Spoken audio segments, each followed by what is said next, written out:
hari ini tentang berpikir komputasional. Adapun tujuan pembelajaran untuk hari ini itu adalah yang pertama, kalian mampu memahami konsep dasar berpikir komputasional. Yang kedua, kalian mampu menjelaskan cara kerja algoritma serta penerapannya dalam kehidupan sehari-hari. Yang ketiga, kalian mampu menerapkan prinsip optimasi dan struktur data dalam kehidupan sehari-hari. Oke, Ibu awali dengan pengertian algoritma, di mana algoritma itu adalah langkah-langkah logis dan sistematis untuk menyelesaikan suatu permasalahan. Jadi kalau misalnya kalian punya permasalahan di rumah, itu kalian harus menyelesaikannya dengan langkah-langkah yang sistematis atau logis. Langkah-langkah yang sistematis itu artinya langkah-langkahnya terurut dari awal hingga akhir. Contohnya, misalnya, kalian ingin menyalakan komputer. Yang kalian lakukan adalah tekan tombol power, kemudian kalian tunggu dulu loading, setelah itu baru kalian bisa login. Atau contoh lainnya, ketika kalian memasak telur. Langkah-langkah yang kalian lakukan di awal itu kan siapkan wajan, kemudian panaskan minyak, tuangkan atau pecahkan telurnya ke dalam wajan, digoreng, kemudian matang baru disajikan. Jadi kalian tidak bisa membolak-balik langkah tersebut, jadi harus terurut. Oke, komponen algoritma itu ada tiga, yaitu input, proses, dan output. Sebelumnya sudah pernah kita bahas, input itu adalah data yang masuk ke proses, kemudian proses itu adalah langkah-langkah untuk mengolah data yang sudah kalian masukkan sebelumnya melalui proses input. Dan yang terakhir itu adalah output, adalah hasil dari pemrosesan. Contoh, Ibu beri soal penjumlahan 5 ditambah 3. Jadi, ada angka 5 dan 3, itu adalah inputnya. Kemudian Ibu proses dengan penjumlahan. Jadi 5 ditambah 3, maka hasil akhirnya outputnya adalah 8. Itu contoh penerapan komponen algoritma.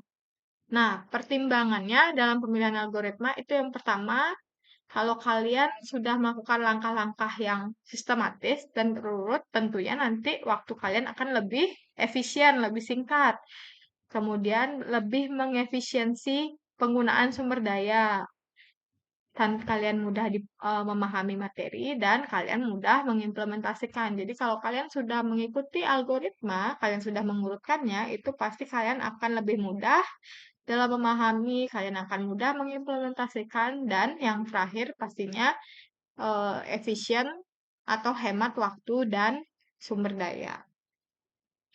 Kemudian, bentuk dasar algoritma itu ada tiga. Ada sekuensial, kemudian ada percabangan, dan ada perulangan atau looping.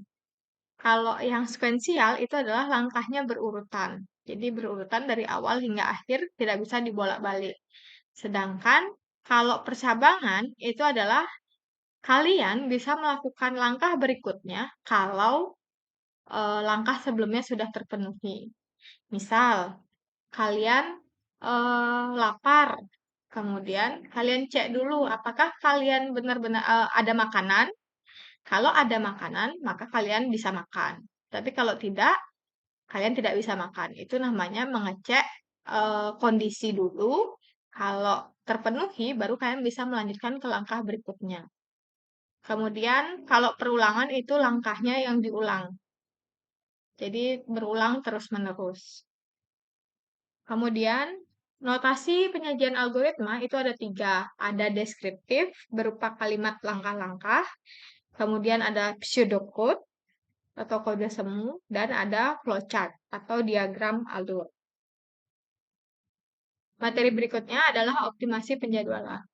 Optimasi adalah usaha kalian mencari cara paling efisien untuk menyelesaikan kegiatan atau menyelesaikan permasalahan. Sedangkan penjadwalan adalah bagaimana kalian mengatur waktu kegiatan yang sudah atau yang akan kalian lakukan agar nantinya tidak bertabrakan.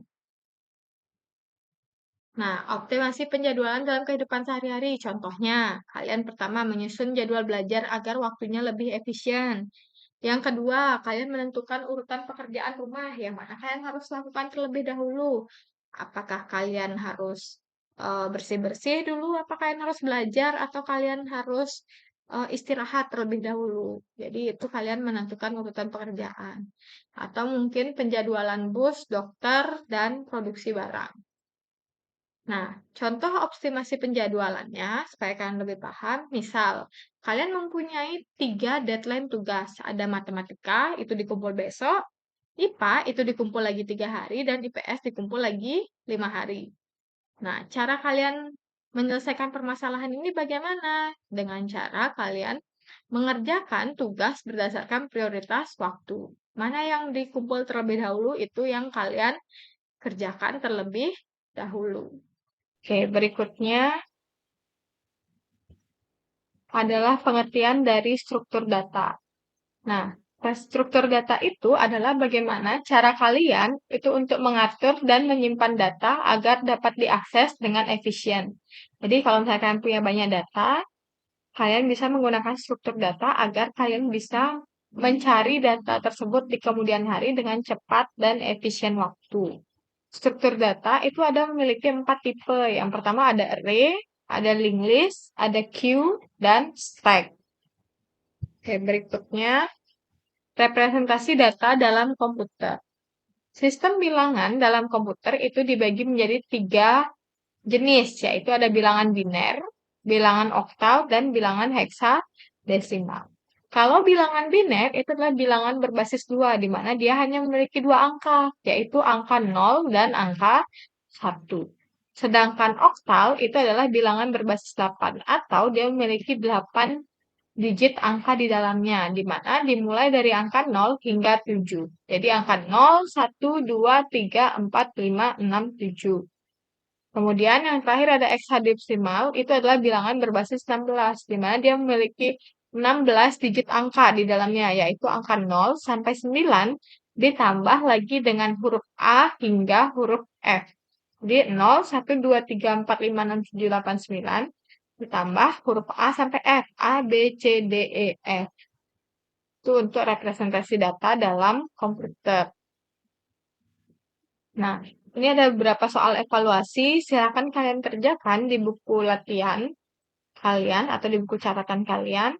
Kerjakan soal dan jawaban. Dikumpul di meja ibu di ruang guru dilengkapi dengan identitas, nama, kelas, nomor absen. Terima kasih. Selamat mengerjakan.